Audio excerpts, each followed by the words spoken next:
When your own child looks at you like you're the enemy. It's a kind of pain no one warns you about. The night it happened, rain was hammering the windows, and my 17-year-old daughter, Lila, stood in the doorway of her room, shaking with anger. "You'll never understand me, Dad," she said. "You never have." Then she slammed the door so hard, one of her framed photos fell off the wall and shattered on the floor. That was the last real conversation we had before everything changed. I thought she was just being dramatic, a teenager going through another rough patch. Ever since her mum, Claire, passed away 2 years ago, she'd been different, quieter, colder. She used to laugh at everything. We'd stay up late, watching old movies, making popcorn, quoting lines together. But after the funeral, it was like someone had switched her off. She stopped smiling, stopped coming downstairs, started locking her door. I told myself it was grief, that she just needed time, but time didn't help. She began skipping classes, missing curfews, coming home smelling like cigarettes and cheap perfume. I tried to talk to her, to listen, but she just looked at me with that same emptiness, like I was some stranger standing in her way. One night, I caught her sneaking back in at 2 a.m. through the kitchen window. When I confronted her, she didn't deny it. She just said, "Why do you even care? You're too busy pretending everything's fine." Pretending everything's fine. Those words stuck to me like broken glass. Because maybe she was right. I had been pretending. I knew how to be both a father and a mother. Pretending I wasn't falling apart to Dot. After that night, she barely spoke to me. Meals were silent. Her room stayed locked. And I tried to give her space. Until one Sunday morning, while cleaning the house, I found something that stopped me cold. Her backpack was half open under the couch, and inside, between notebooks and a worn-out hoodie, was a small black journal. No name, no decoration, just a cracked leather cover and a ribbon bookmark sticking out. At first, I thought it was one of her school journals, but when I opened it, the first line made my hands go numb. "If something happens to me, this is the only way someone will know the truth." Before we continue, please subscribe to the channel and write in the comments about which country you're watching this video from. Enjoy the story. I read that line over and over, my heart pounding. I knew I shouldn't read it. It was her private space, but something deep inside told me I had to. Because whatever truth she was talking about, it wasn't just teenage drama anymore. It was a warning. I didn't even realize I was shaking until I smudged the ink on the page. The handwriting was her-slanted, sharp, impatient. Every letter felt alive, like I could hear her voice in my head again. I turned the page carefully, terrified of what I might find. The next line read, "It started the night I followed Mum's necklace." My chest tightened. Claire's necklace, silver chain, blue stone. It was her favorite thing in the world. When she died, Lila had begged to keep it. She wore it everywhere for months, like a piece of her mother was still close. But about a year ago, it disappeared. I assumed she'd lost it. Apparently, I was wrong. I kept reading. Someone keeps leaving Mum's necklace in different places. It's not possible, but I've seen it 3 times now, once on my desk, once in my locker, and once on my bed. I put it in my drawer every night, but it keeps moving. A chill ran through me. Last week, I found it on my window ledge with a note under it. The paper just said, "Ask your father about June 14th, June 14th. My throat went dry. That was the day Claire died. But how would anyone else know that? I felt dizzy, sitting there in silence, my mind spinning. Someone was toying with my daughter, using her grief against her. The next few pages were filled with cheers, doors, clocks, broken glass, a recurring symbol of an eye drawn over and over. Between them were pieces of her thoughts. Dad's hiding something. Every time I ask about Mum's accident, he changes the subject. I checked the police report online. It says she was driving alone, but she wasn't. I saw 2 coffee cups in the car that morning. Someone's lying to me. I stopped reading, my heart slamming in my chest. Claire's accident. I'd never told Lila everything. The police called it an accident train, slick roads, nothing unusual. But there was another car at the scene. one that had never been identified. And for 2 years, I'd carried that guilt like a stone in my chest. I didn't want her to know. I didn't want to reopen that wound. But now someone else knew. I flipped to the last entry, written only days ago. I think I know who's been following me. If I'm right, Dad's not safe either. The words blurred before my eyes. Then I saw something I hadn't noticed before on the inside of the back cover. Taped tightly under the leather flap was a small memory card. I pulled it free, my hands trembling. A date was written on it in marker, June 14th. The day Claire died. I looked toward Leela's locked door upstairs. Whatever she'd discovered, it hadn't ended with her mother. It had just begun. I stared at the tiny memory card in my palm, the way someone might stare at a ticking bomb. It was so small, so harmless looking, yet every instinct told me it carried something I wasn't supposed to see. For a moment, I just sat there on the couch, my heart hammering against my ribs. The house was silent except for the rain tapping at the windows. Just like the night Leela had shouted those words at me. You'll never understand me. Maybe she was right. Maybe I didn't understand her because she'd been living in a story I didn't even know existed. I slid the memory card into my laptop. The folder that appeared had only one file, a video labeled Mum. I hesitated, then clicked.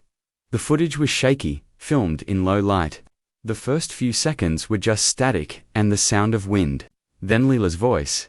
Dad, if you ever see this, please don't be mad. I just need answers. I think Mum's accident wasn't an accident. I froze. The camera shifted toward a window, showing rain against the glass. Then she turned it back to herself, her face pale, eyes wide and tired. A week ago, I found a flash drive in Mum's old jewelry box. It had photos of her with a man I didn't recognize. The dates were from before she died. He's in all of them. I think he's the one who was in the car that night. My breath caught. I showed the pictures to someone at school, Mr. Graham. He used to work with Mum at the insurance company before she quit. He got weird when he saw them. He told me not to tell anyone. But, yesterday, I caught him following me home. Her voice cracked. I think he's the one leaving the necklace. I think he wants something from Dad. But I don't know what. The screen went dark for a moment. Then a new clip started, one that made my blood run cold. It was a security camera feed, grainy but clear enough to recognize our driveway. Lila was standing outside, talking to someone tall, in a black coat. He handed her a small envelope, then looked straight at the camera, before turning away. I leaned closer, heart pounding. I knew that face. It was Mr. Graham. I slammed the laptop shut, my pulse racing. How had she even gotten that footage? Before I could think, I heard the front door creak open. Dad? It was Lila's voice, soft, hesitant. I looked toward the hallway, my mind spinning with 1,000 questions. But when she stepped into the light, her face wasn't the one I remembered. She was trembling, her eyes rimmed red from crying. And in her hand she was holding the same necklace Claire used to wear, except this time, there was a small drop of dried blood on the clasp. For a few seconds, I couldn't move. The sight of that necklace, that tiny drop of blood, froze every word in my throat. Leela, I finally whispered, where did you get that? She didn't answer. Her eyes darted toward the dark window behind me, like she wasn't sure it was safe to speak. Then, barely above a whisper, she said, he came back. Who? The man from the photos. Mr. Graham. I felt my stomach twist. You saw him? She nodded, clutching the necklace tighter. He was outside the school again. I told him to leave me alone, but he said Mum owed him something. He said you knew what it was. My hands went cold. Dad, she continued, her voice trembling. What really happened the night Mom died? I wanted to lie. God, I wanted to, but she deserved the truth. So I sat her down and told her everything. 2 years ago, before the accident, Claire had been investigating fraud inside her insurance company. She'd found evidence that senior employees, including her boss, Graham, were funneling money through fake life insurance policies. She was scared, but determined to go to the police. That night, June 14th, she called me from the road, panicked. She said someone was following her. I told her to drive straight home, that I'd call the police. But minutes later, the line went dead. The police ruled it an accident. Her car had veered off the highway, hit a guardrail, and burst into flames, but they never found the other car. I couldn't tell Leela any of that back then. She'd already lost too much. When I finished, she just stared at me. So he killed her, she said quietly. I don't know, I admitted. But I think she recorded something before she died, something he's desperate to find. That's why he's been watching you. Her eyes filled with tears. And the necklace. I took it from her gently and flipped the clasp open. Inside, almost invisible, was a hidden microchip, a storage drive no bigger than a grain of rice. Your mother was smarter than any of us realized, I said. Before I could say more, the sound of shattering glass exploded behind us. Someone was inside the house. Go, I shouted, pulling Lila toward the back door. Footsteps thundered down the hallway, slow, deliberate, confident. We slipped out into the rain, cutting through the backyard and into the woods behind our house. My flashlight flickered as we ran. Then Lila grabbed my arm. Dad, look. Far ahead, through the trees, a pair of headlights flickered on a car waiting at the edge of the dirt road. A man stepped out, holding an umbrella. Even through the rain, I recognized him. Mr. Graham. He smiled when he saw us. "Evening, Daniel," he said calmly. "You finally found it, didn't you? The truth your wife died to protect." I pulled Lila behind me, heart pounding. He took a step closer, his voice cold and steady. "Now," he said, extending his hand, "why don't we finish what she started?" And for the first time since Claire's death, I realized the real danger wasn't in what had happened 2 years ago. It was what was about to happen now.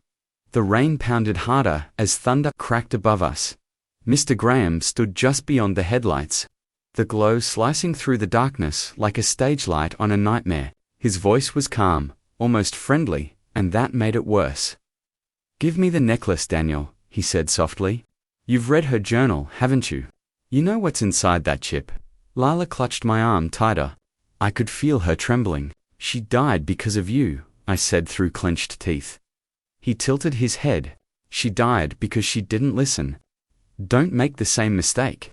I could see it now, the same cold charm Claire must have once fallen for when he was just her mentor, the kind that hides monsters behind perfect smiles. He took another step closer. I stepped back, shielding Leela. "You want the chip?" I said. "Then come get it." For a moment, his composure cracked. His eyes flashed with something sharp, desperation. Then, from his coat pocket, he pulled out a gun. Lila gasped. "Daniel," he said, voice trembling now, "please don't make this difficult. You don't understand how much money is at stake." That chip, but before he could finish, a blinding set of blue and red lights flared through the rain. Sirens, he spun around, cursing. I felt a hand on my shoulder, Detective Monroe, soaked to the bone, shouting over the storm. "Step away from them, Graham." For a second, everything froze. Graham's hand shook as he aimed the gun between me and Leela. Then a single shot shattered the air. When my hearing returned, Graham was on the ground, the gun several feet away, a red stain spreading across his sleeve. The officers moved fast, cuffing him as he shouted something incoherent about proof and investors. Monroe helped me to my feet. "We've been watching him for weeks," he said.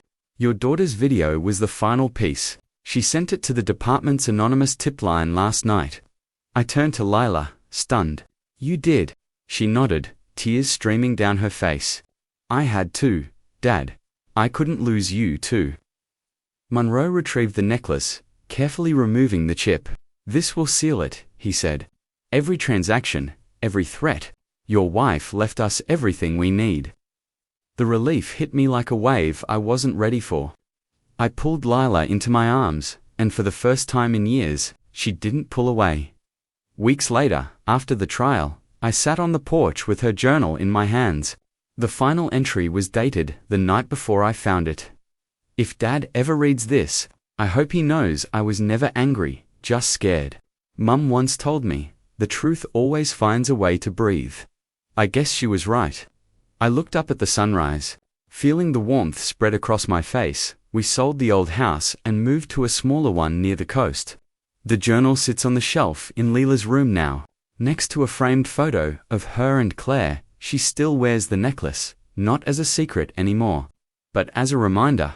Sometimes she catches me looking at it and smiles. Guess you finally understand me, huh? I smile back. I do. More than you know. If this story moved you, please like this video, subscribe to the channel, and share it with someone who believes that even the darkest truths can lead to light. Because in the end, understanding isn't about words. It's about listening before it's too late.